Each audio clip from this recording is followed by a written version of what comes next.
नमस्कार, आदाब, अभिनंदन, स्वागत है आप सबका आपके अपने यूट्यूब चैनल जेजे सर में। दोस्तों, हम यहाँ राजस्थान की ज्योग्राफी पढ़ रहे हैं। इस राजस्थान ज्योग्राफी में आज का जो चैप्टर है, वो है राजस्थान का कृषि। देखिए, राजस्थान की जो कृषि है, वो किस तरीके की है? इसमें यहाँ प्रमुख फसलें कौन-सी होती हैं? इससे संबंधित कुछ प्रमुख योजनाएँ और परीक्षाओं में आने वाले कुछ प्रमुख प्रश्नों के बारे में हम यहाँ चर्चा करेंगे। तो आइए शुरुआत करते हैं। सबसे पहले राजस्थान कृषि में बात की जाए तो भारत की कुल कृषि भूमि का 11% क्षेत्रफल राजस्थान में है। यानी भारत की जो कुल कृषि भूमि है उसका 11% राज्य राजस्थान के पास है।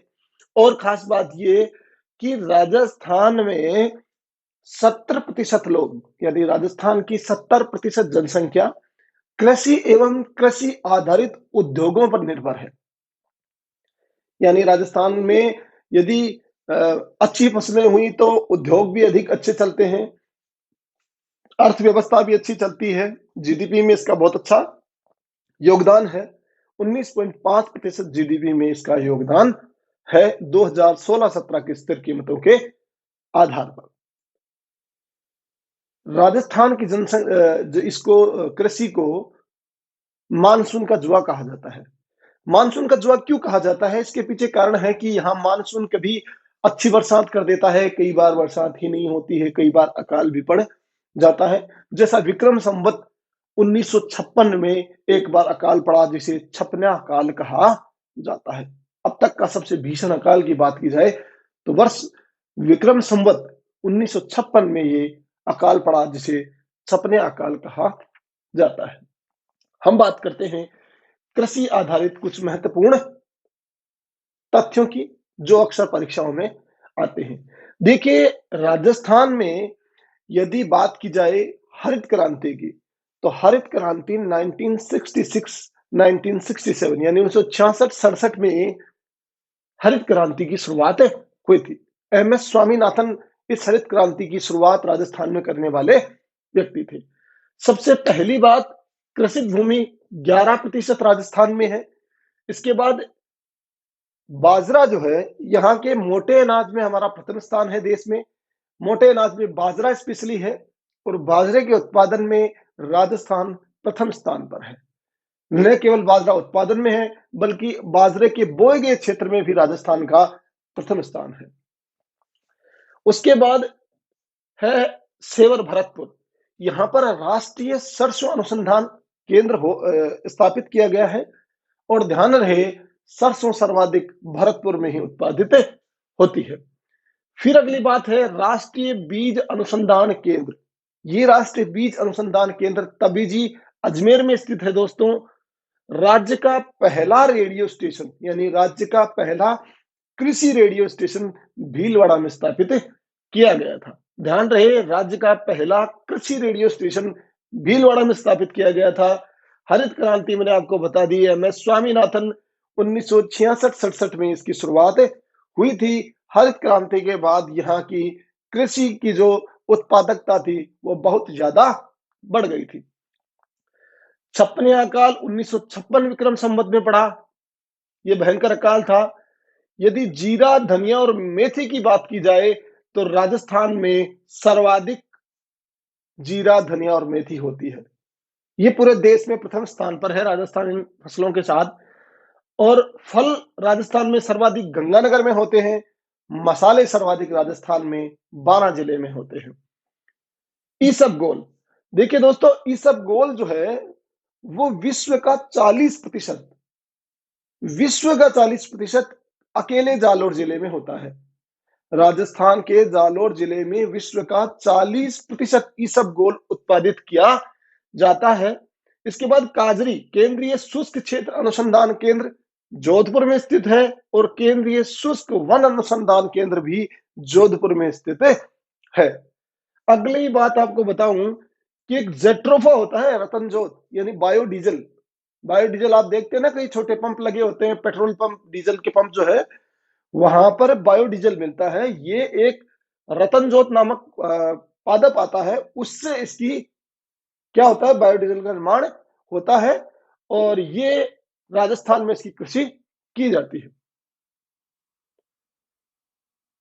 इसके बाद है अमेरिकन कपास। अमेरिकन कपास गंगानगर जिले में होता है राजस्थान में। आ जाए राजस्थान में ये कपास, अमेरिकन कपास कहाँ होता है, तो वो दोस्तों गंगानगर जिले में होता है। राष्ट्रीय कृषि अनुसंधान संस्थान, राष्ट्रीय कृषि अनुसंधान संस्थान, तो वो आपका दुर्गापुरा जयपुर में स्थित है। कहाँ है, दुर्गापुरा जयपुर में स्थित है। जैतसर, ये जैतसर एशिया का सबसे बड़ा यांत्रिक कृषि फोरम है। यांत्रिक कृषि फार्म, प्रश्न आ सकता है एशिया का सबसे बड़ा यांत्रिक कृषि फार्म कहाँ है, तो जैतसर गंगानगर में है। सोवियत संघ के सहयोग से यह लगाया गया है। अब बात करते हैं एग्रीकल्चर यूनिवर्सिटी या कृषि विश्वविद्यालय। राजस्थान में वर्तमान में 6 कृषि विश्वविद्यालय हैं, जो क्रमशः स्वामी केशवानंद बीकानेर में है। इसके बाद महाराणा प्रताप कृषि विश्वविद्यालय उदयपुर में स्थित है। कृषि विश्वविद्यालय जोबनेर जयपुर में स्थित है। कृषि विश्वविद्यालय कोटा में स्थित है। और केंद्रीय शुष्क क्षेत्र उद्यानिकी अनुसंधान केंद्र बीकानेर में स्थित है। कृषि विश्वविद्यालय जोधपुर में स्थित है। इस प्रकार राज्य में 6 कृषि विश्वविद्यालय हैं एवं कृषि से संबंधित अन्य भी संस्थान यहाँ पर स्थापित है। हम यहाँ महत्वपूर्ण चीजों के बारे में अध्ययन कर रहे हैं जो आपकी परीक्षाओं में अक्सर प्रश्न पूछे जाते हैं। अब हम देखते हैं राज्य में प्रमुख फसलें कौन सी हैं, किस जिले में इनका उत्पादन होता है, इन सब के बारे में चर्चा करते हैं। इसका स्क्रीनशॉट ले लो आप। उसके बाद हम बात करेंगे राज्य में प्रमुख फसलें। महत्वपूर्ण फसलें, फसलों की बात की जाए तो राजस्थान में मोटा अनाज सर्वाधिक होता है। मोटे अनाज में नाम लिया जाए तो आप बाजरा देख लीजिए। बाजरा भारत के कुल उत्पादन का 33% अकेले राजस्थान द्वारा उत्पादित किया जाता है। राजस्थान में जो बाजरा है वो अलवर जिले में सर्वाधिक उत्पादन होता है और बोया गया क्षेत्र इसका बाड़मेर जिला है। बाजरे के बाद राजस्थान में एक फसल है गेहूं, चावल। चावल जो है उसकी उत्पादकता की बात की जाए तो चीन विश्व का सबसे बड़ा चावल उत्पादक राष्ट्र है। चीन के बाद ये स्थान भारत का आता है। भारत में पश्चिमी बंगाल में सर्वाधिक चावल होते हैं। राजस्थान के संदर्भ में बात की जाए तो राजस्थान में चावल के प्रमुख किस्में हैं, उसमें माही, सुगंधा, बासमती, परमल, कावेरी और मेघा नाम की किस्में बोई जाती हैं। यहाँ बुआई का जो क्षेत्र है वो बूंदी जिले का सर्वाधिक है एवं उत्पादन में क्रमशः हनुमानगढ़, गंगानगर, बारां, बूंदी और कोटा जिला शामिल किए जाते हैं। अब बात करते हैं गेहूं की। तो देखिए दोस्तों, गेहूं उत्पादन में पंजाब भारत का 1 नंबर का राज्य है और गेहूं उत्पादन में अपने राजस्थान का 5वां स्थान है। राजस्थान का जो गंगानगर जिला है वो सर्वाधिक गेहूं उत्पादक जिला है। गंगानगर बुआई के क्षेत्र में भी प्रथम स्थान पे है और उत्पादन के क्षेत्र में भी प्रथम स्थान पे है। कई बार परीक्षाओं में इसकी किस्मों से संबंधित प्रश्न आ जाता है, तो इसमें सोनालिका, सोना कल्याण, मैक्सिकन, लाल बहादुर, कोहिनूर और मंगला किस्में गेहूं के प्रमुख किस्मों के रूप में जानी पहचानी जाती हैं। उसके बाद अगला एक अनाज है वो है आपका मक्का। देखिए, मक्का उत्पादन की बात की जाए तो मक्का में सबसे पहले उसकी किस्में देखते हैं। माही कंचन, माही धवल और सविता नाम की प्रमुख 3 किस्में मक्का के राजस्थान में बोई उगाई जाती हैं। उत्पादक की बात करें तो भीलवाड़ा राजस्थान का सबसे बड़ा मक्का उत्पादक जिला है।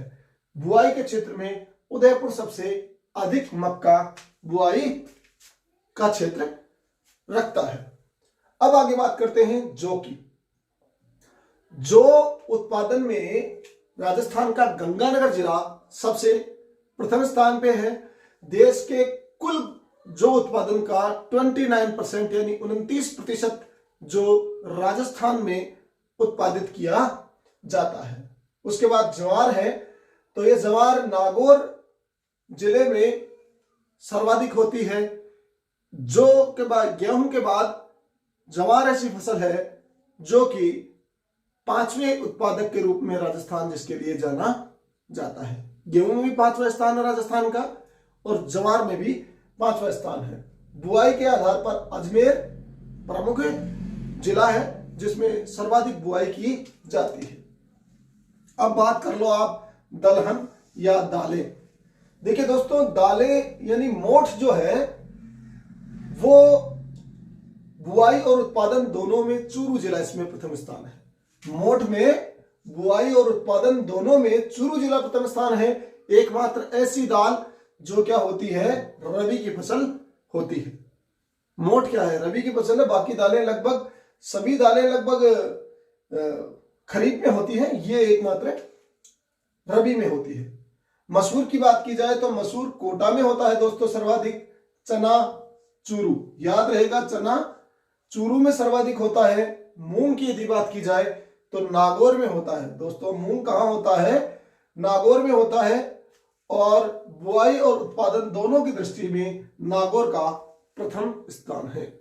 मूंग को स्थानीय भाषा में हरिया भी कहा जाता है। मूंग को क्या कहा जाता है, हरिया कहा जाता है। वहीं यदि उड़द की बात की जाए तो उड़द की बुआई सर्वाधिक भीलवाड़ा में होता है और उत्पादन बूंदी जिले में होता है।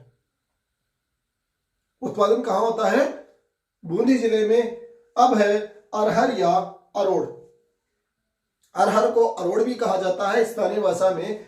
इस अरहर की यदि उत्पादन की बात की जाए तो उदयपुर में सर्वाधिक होता है, बांसवाड़ा में बुआई सर्वाधिक इसकी की जाती है। ये थी आपकी प्रमुख फसलें और प्रमुख दालें।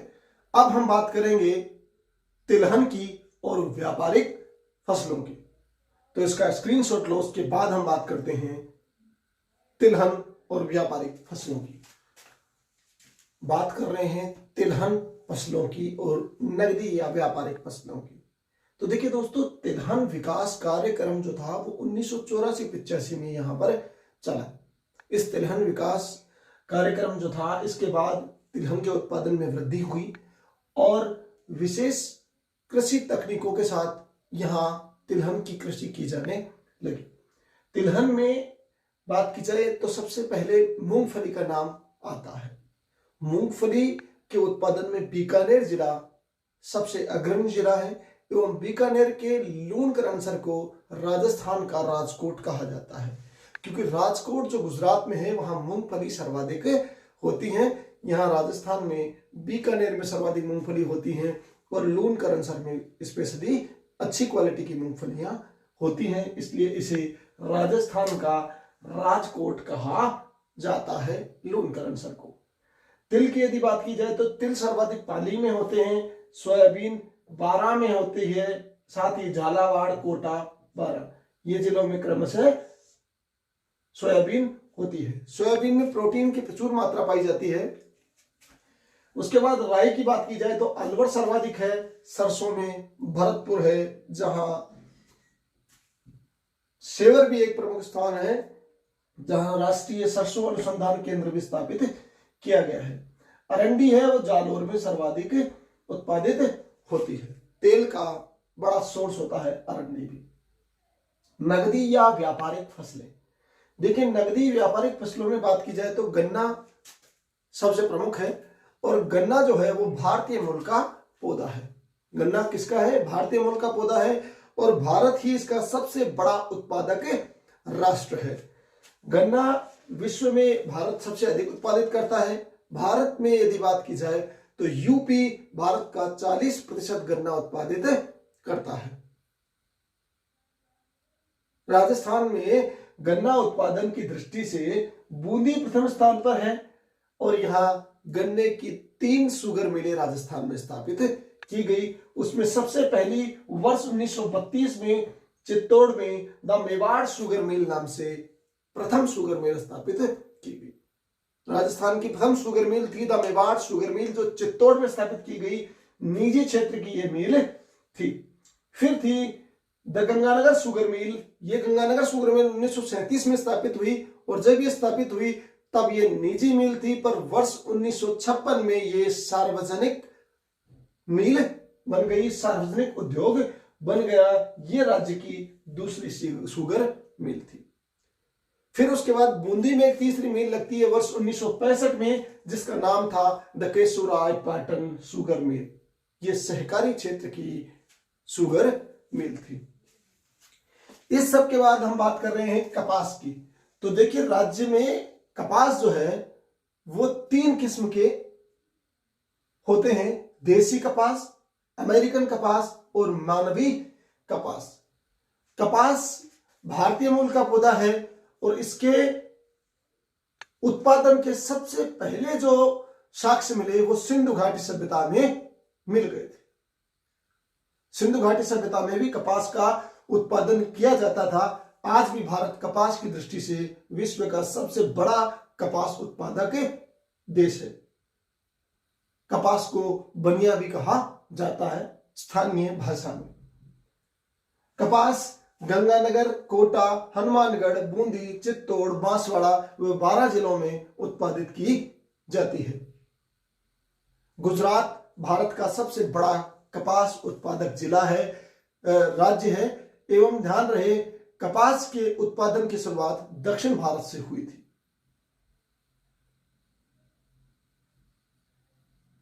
कपास की जो एक गांठ होती है, उस गांठ में 170 किलो वजन होता है। कई बार परीक्षा में आ जाए कि कपास की एक गांठ में वजन कितना होता है, तो दोस्तों 170 किलो होता है।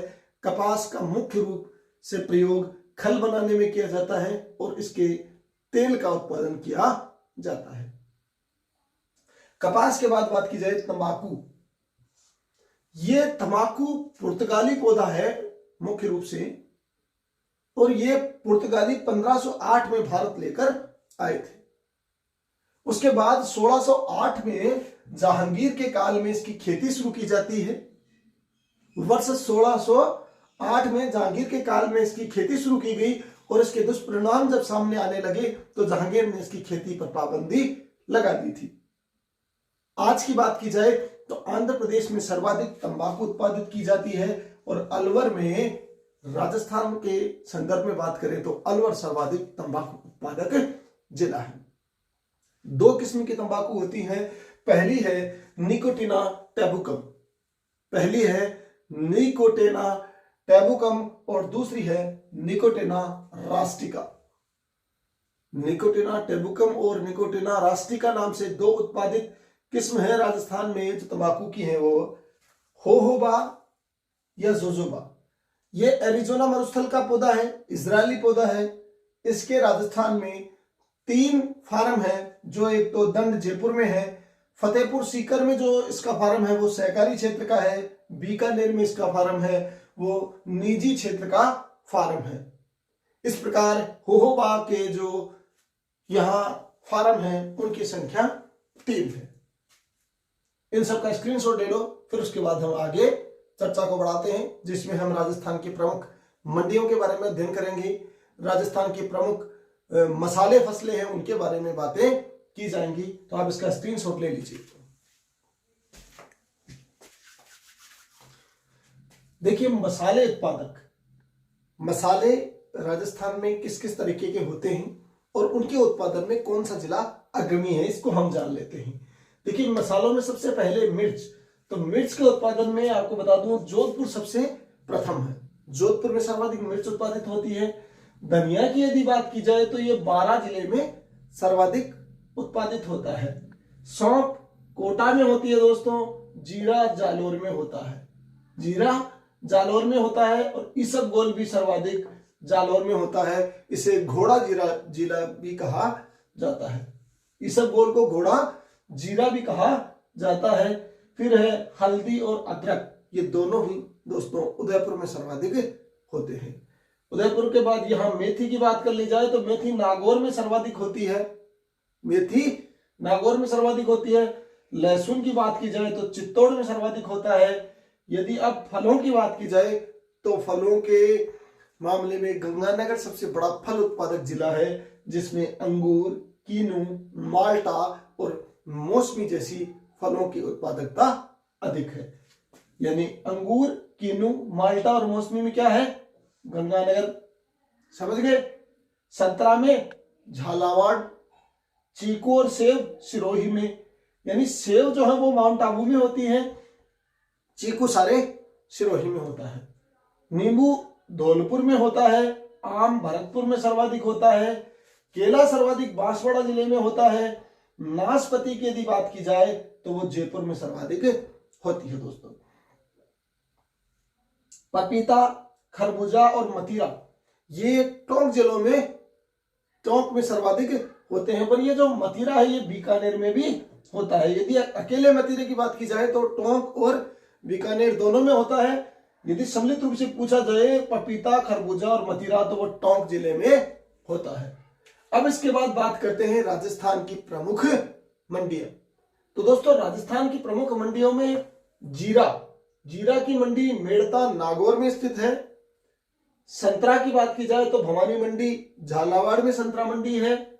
किन्नू और माल्टा उत्पादित गंगानगर में होते हैं, मंडी भी गंगानगर में है। प्याज की मंडी अलवर में है दोस्तों। अमरूद सर्वाधिक उत्पादित अलवर में, सवाई माधोपुर में होते हैं और इसकी मंडी भी सवाई माधोपुर में ही स्थित है। इसबगोल की यदि बात की जाए तो इसबगोल की मंडी भीनमाल जालोर में है। ये घोड़ा जीरा के नाम से भी जाना जाता है। जालोर भीनमाल में ये इसबगोल की मंडी है। मूंगफली सर्वाधिक बीकानेर में होती है और मंडी भी इसकी बीकानेर में ही स्थित है। धनिया 12 में सर्वाधिक होता है, पर धनिया की मंडी रामगंज कोटा में स्थित है। फूल मंडी की बात की जाए तो ये अजमेर में स्थित है। यहाँ अजमेर में चेती गुलाब या इंडियन रोज नाम से गुलाब उत्पादित होते हैं। यदि पूछा जाए चेती गुलाब कहाँ होते हैं तो ये गुलाब पुष्कर अजमेर में सर्वाधिक होते हैं। मेहंदी की बात की जाए तो सोजत पाली में है। लहसुन की मंडी छीपा बाड़ोद 12 में है दोस्तों। टमाटर मंडी बस्सी जयपुर में स्थित है। मिर्च मंडी टोंक में स्थित है। मटर मंडी बसेड़ी में है। टिंडा मंडी सापुरा जयपुर में है और सोनामुखी की मंडी सोजत पाली में है। आंवला मंडी की बात की जाए तो चोमू जयपुर में स्थित है और राज्य की पहली निजी मंडी की बात की जाए तो कोथून या केथून कोटा में है, जो AWP ऑस्ट्रेलियन एक कंपनी है उसके द्वारा स्थापित की गई है। इस प्रकार राज्य की प्रमुख मंडियां और प्रमुख मसाले थे। अब हम बात करेंगे राज्य में जो कुछ प्रमुख क्रांतियां चलती हैं उन क्रांतियों की। बहुत बार क्रांतियों से संबंधित प्रश्न भी आ जाते हैं, इसलिए क्रांतियों को समझ लेते हैं। हरित क्रांति खाद्यान्न से संबंधित क्रांति है दोस्तों ये। उसके बाद श्वेत क्रांति, ये है दूध से संबंधित।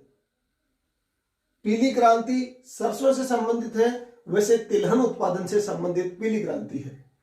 फिर है नीली क्रांति, ये मछली उत्पादन या मत्स्य उत्पादन से संबंधित है। गुलाबी क्रांति झींगा उत्पादन से संबंधित है। काली क्रांति या कृष्ण क्रांति पेट्रोलियम है, उसमें गैस है और इससे संबंधित अन्य जैसे उत्पाद हैं क्रूड ऑयल वगैरह, उनसे संबंधित है। लाल क्रांति टमाटर है। सुनहरी क्रांति देसी अंडा है। कंफ्यूज नहीं होना, सुनहरी क्रांति देसी अंडा माने देसी अंडा होता सुनहरी कलर का है। रजत क्रांति यानी फार्मी अंडे को रजत क्रांति के रूप में देखा जाता है। भूरी क्रांति की बात की जाए तो खाद्य प्रसंस्करण जो है वो भूरी क्रांति से जाने जाते हैं।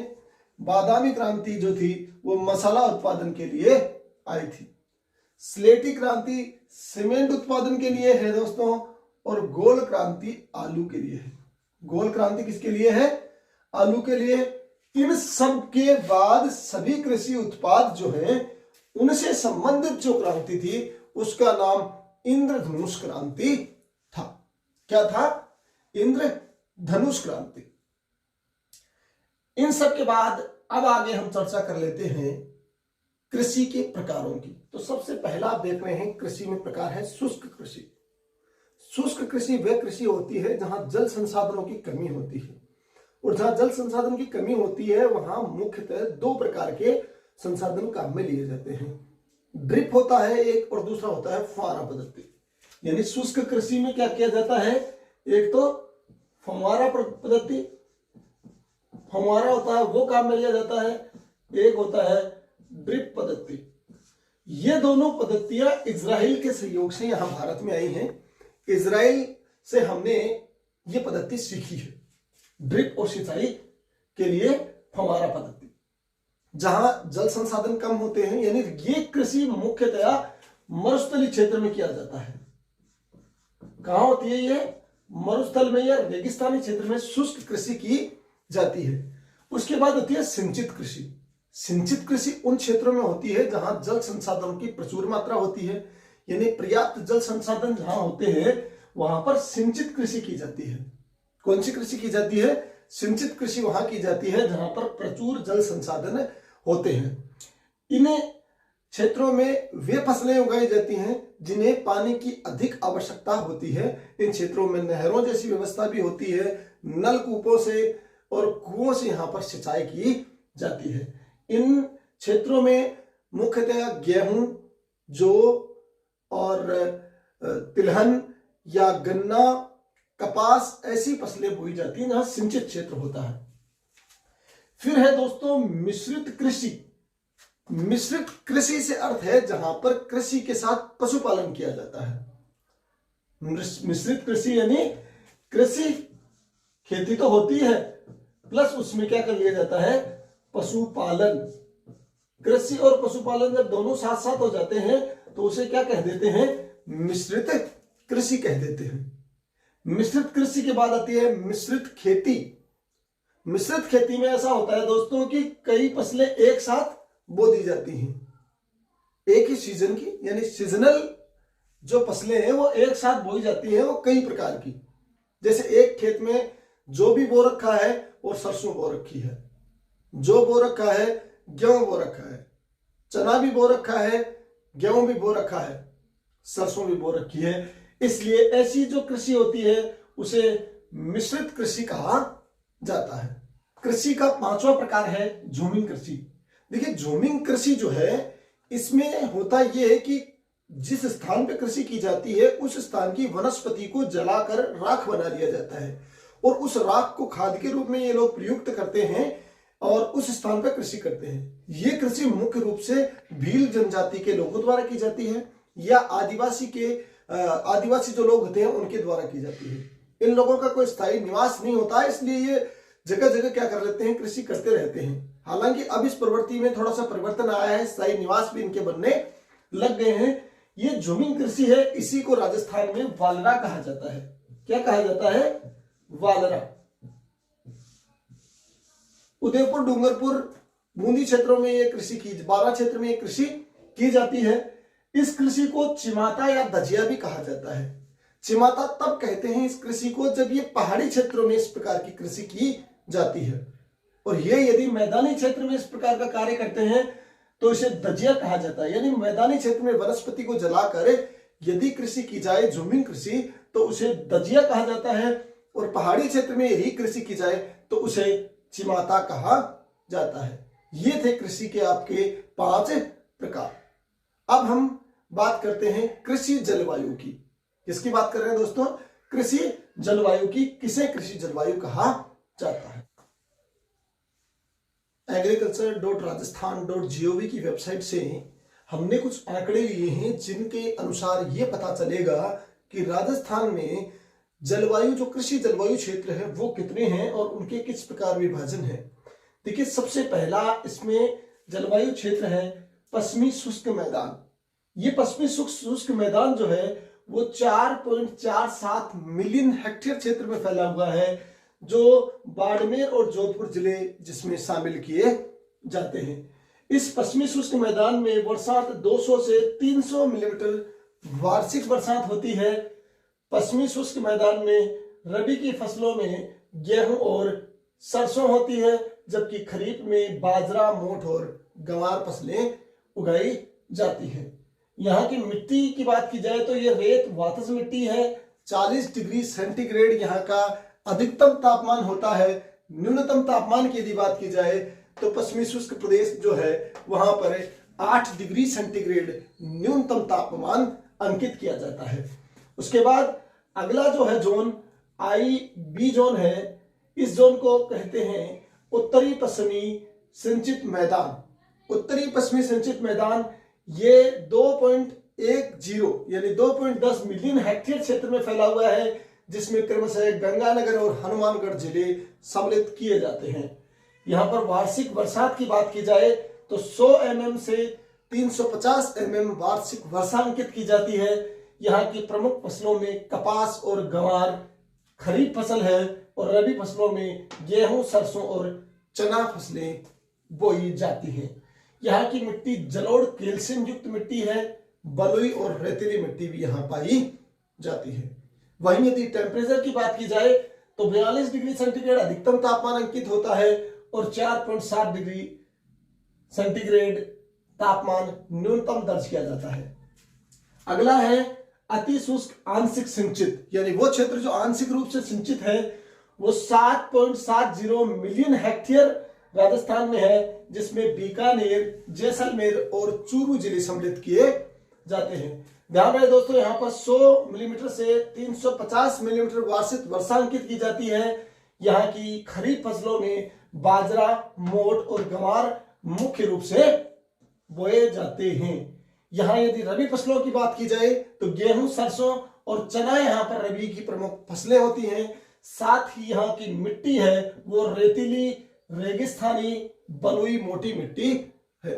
तापमान की बात करें तो 48 डिग्री सेल्सियस अधिकतम तापमान अंकित होता है, 3 डिग्री सेल्सियस न्यूनतम तापमान अंकित यहां पर किया जाता है। आंतरिक जल निकासी शुष्क प्रदेश, ये जो होता है वो राजस्थान के 3.6 मिलियन हेक्टेयर क्षेत्र में फैला हुआ है, जिसमें क्रमशः नागौर, सीकर, झुंझुनू और चूरू का कुछ हिस्सा इसमें शामिल किया जाता है। इसमें दोस्तों बरसात की बात की जाए तो 300 mm से 500 mm वार्षिक वर्षा यहाँ अंकित की जाती है, और यहाँ की खरीफ फसलों में बाजरा, गंवार और प्रमुख दलहन यहाँ पर खरीफ फसल में उगाए जाते हैं।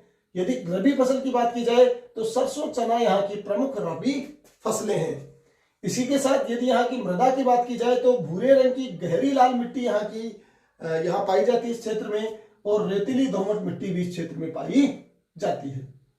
इसके बाद यहाँ तापमान की बात की जाए तो 39.7 डिग्री सेल्सियस यहाँ पर अधिकतम तापमान अंकित होता है, और 5.3 डिग्री सेल्सियस यहाँ का न्यूनतम तापमान अंकित किया जाता है। उसके बाद अगला है लूनी बेसिन मैदान।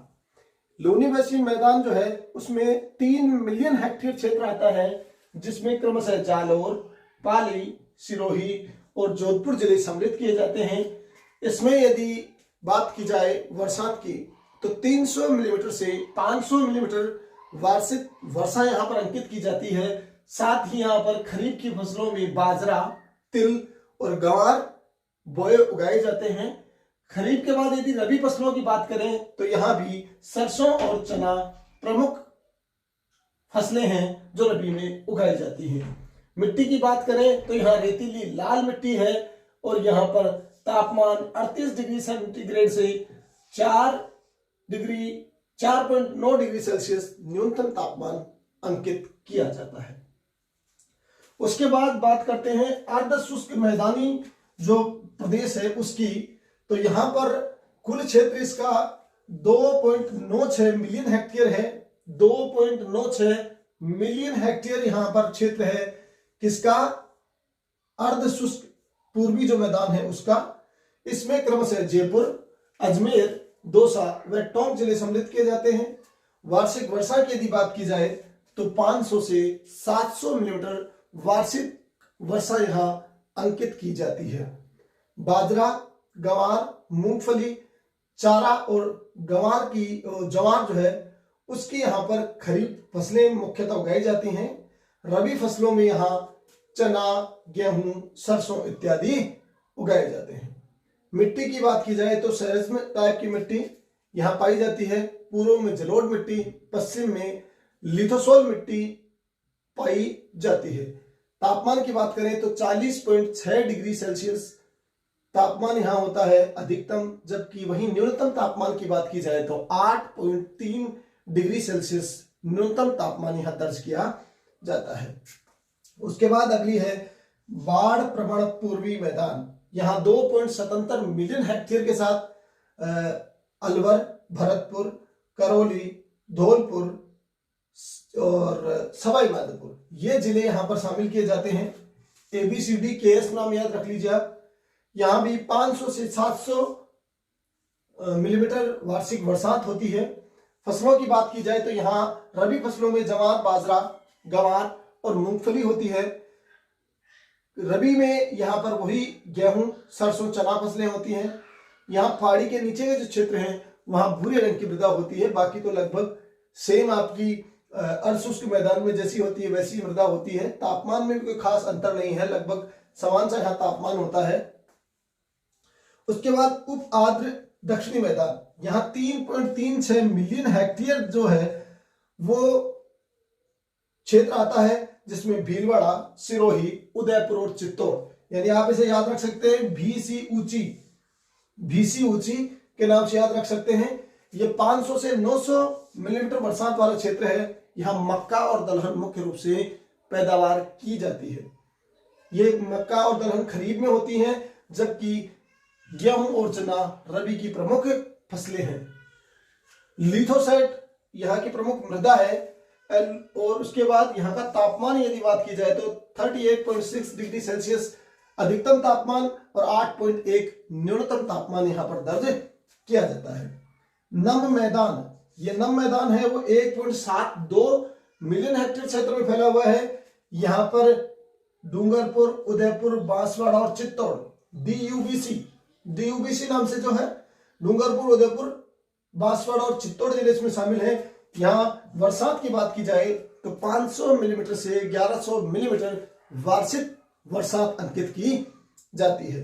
यहाँ की प्रमुख फसलों में खरीफ की फसलें मक्का है, धान है, जवार है और काला चना है, वो खरीफ में किया जाता है। रबी फसलों में गेहूं और चना यहाँ प्रमुखतया बोया जाता है। मिट्टी की बात की जाए तो ये गहरी लाल मृदा यहाँ पर पाई जाती है। कैल्शियम युक्त मृदा इस क्षेत्र में होती है। तापमान की यदि बात की जाए तो 39 डिग्री सेल्सियस यहाँ का अधिकतम तापमान अंकित किया जाता है, जबकि 7.2 डिग्री सेल्सियस यहाँ न्यूनतम तापमान अंकित होता है। उसके बाद है अंतिम आपका आर्द्र दक्षिणी पूर्वी मैदान। इस क्षेत्र में 2.70 मिलियन हेक्टेयर क्या है, कृषि भूमि है। यहाँ पर आपको बता दूं करौली, झालावाड़, बारा, बूंदी ये जिले इसमें शामिल किए जाते हैं। 650 मिलीमीटर से 1000 मिलीमीटर वार्षिक वर्षा अंकित की जाती है। जवार, सोयाबीन यहाँ की मुख्य खरीफ फसलें हैं। गेहूं, सरसों यहाँ की रबी फसलें हैं। इस क्षेत्र में काली जलोढ़ मिट्टी पाई जाती है। इस क्षेत्र में भूजल में लवणता भी पाई जाती है। तापमान की यदि बात करें तो 42.6 डिग्री सेल्सियस यहाँ का अधिकतम तापमान दर्ज होता है। न्यूनतम तापमान यहाँ वार्षिक 10.6 डिग्री सेल्सियस दर्ज किया जाता है। ये थी राजस्थान की प्रमुख कृषि जलवायु। इन सब का आप स्क्रीनशॉट लो। मुझे पता है कि आप इसको जब तक 2-3 बार नहीं देखोगे तब तक संभवतः याद ना हो पाए, और ना भी हो पाए आपको याद तो आप एक काम करना, इसके लिए मैंने आपको बताया था कि राजस्थान सरकार की वेबसाइट है एग्रीकल्चर नाम से, उस वेबसाइट पे आपको मिल जाएगा agriculture.rajasthan.gov जो है, उस पर भी आप डाउनलोड कर सकते हैं ये सब कुछ।